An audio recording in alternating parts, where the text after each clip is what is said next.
Buying a home is the American dream, but have you ever wondered how much does it really cost to buy a home? Well, in May 2022, it was reported that prices have gone up a whopping 30% since 2020 and 16% since 2021, which was just the year prior. So let's find out if now is a good time to buy a house and how much it really costs to buy a home in Charlotte, North Carolina. To buy or not to buy? That is the question. This is a question that I get about 100% of the time from buyers that reach out to me wanting to purchase a home. They ask, Kendra, is now a good time to buy a home? And I mean, considering the fact that real estate is the largest asset that most people will purchase in their entire life, that's a huge indicating factor as to why people have this question lingering in the back of their mind. So I completely get it. And I understand why people would want to know, is it a good time to buy a house? And how much does it really cost to buy a house?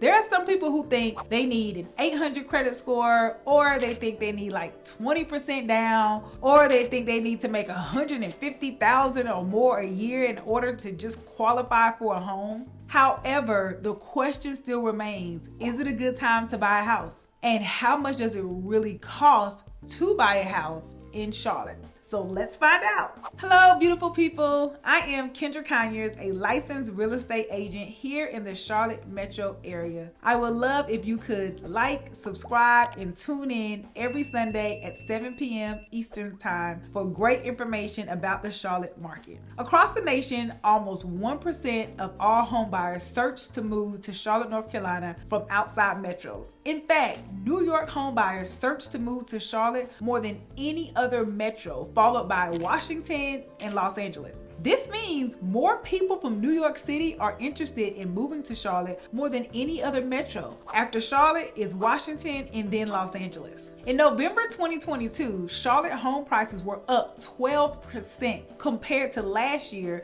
selling for a median price point of $392,000. On average, homes in Charlotte sell after roughly 44 days on the market compared to 35 days on the market last year. There were 860 homes sold in November 2022, which is down from the 1,492 homes sold in November 2021. The home buyers in the Charlotte metro housing market have dealt with the persistent seller's market, which has shrunk inventory and driven up prices. Charlotte real estate market continues to boom without being affected by the pandemic. Last year was the 9th consecutive year of home price gain. The supply of homes for sale in the Charlotte metro area has now dropped to its lowest in 17 years. There is an influx of buyers from California, Chicago, New York, New Jersey, and Connecticut. While inventory remains scarce in comparison to historic numbers, experts still believe it will improve in 2023 as sellers who waited last year will list their home this summer of 2023. Charlotte is a seller's market in terms of real estate, which means there are roughly more buyers than there are active listings for sale. However, we're slowly seeing a leveling out of the playing field between a seller's market and a buyer's market, as there are more seller concessions, which are seller contributions given to buyers at closing for closing costs or upgrades, and as we see more price improvements, which means the price of the home on the market are being lowered over time.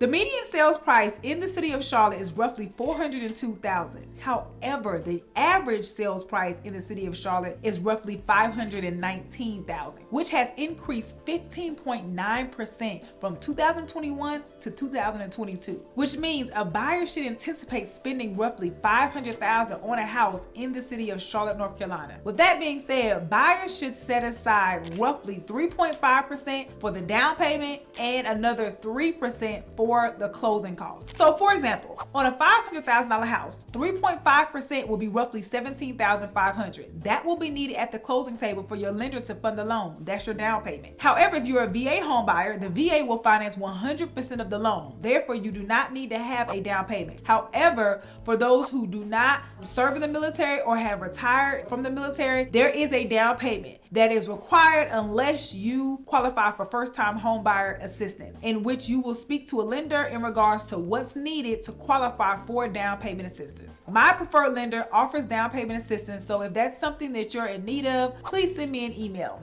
So 3.5%, which is $17,500, is your down payment. Now you also need closing costs, which is another 3%. So let's take the $500,000 house example. That will be an additional $15,000 for closing costs. Historically speaking, in 2019 and the years prior, sellers would pay for buyers' closing costs. When it is a buyer's market, sellers will more than likely pay your closing costs. However, when it is a seller's market, which it has been for quite some time, the sellers have the upper hand. Therefore, they're not going to pay your closing costs. So as a buyer, you need to properly plan to have your down payment as well as your closing costs at the closing table. A quick tip is it is good to take into consideration the days on the market for a home that you may be interested in. A good rule of thumb is the longer the home has been on the market, the more probable your chances of getting the seller to pay your closing costs. In other words, if it's a hot house and it just hit the market, you can almost forget it.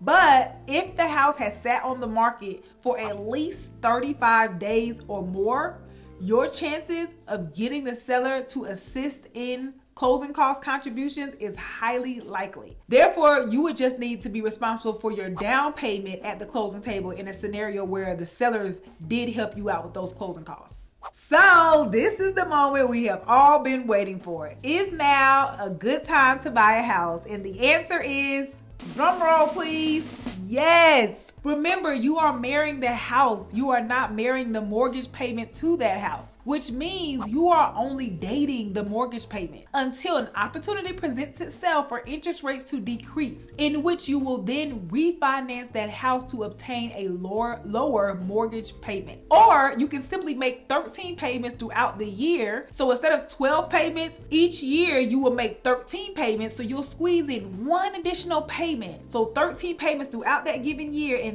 that is going to shave off 5 years off of your 30-year mortgage. I mean, can you imagine how much interest you will save if you can just make one additional payment every single year? There are so many creative ways to get that mortgage payment down and to lower the interest rate. So just remember, you are investing in a long-term asset. Real estate is a long-term investment. Therefore, it's always a good idea. Your rent is going to continue to rise. So make the decision to say, would I rather purchase something that has a fixed payment for the next 30 years, or would I rather continue to rent where that payment is going to continue to increase over time as the cost of living rises with inflation? So yes, now is a good time to purchase a home. Just remember, you are marrying that house. You are not marrying the mortgage payment to that house. Real estate is a way to build generational wealth. 40% of an average millionaire's assets consist of real estate. And real estate investing has played a role in helping to create 90%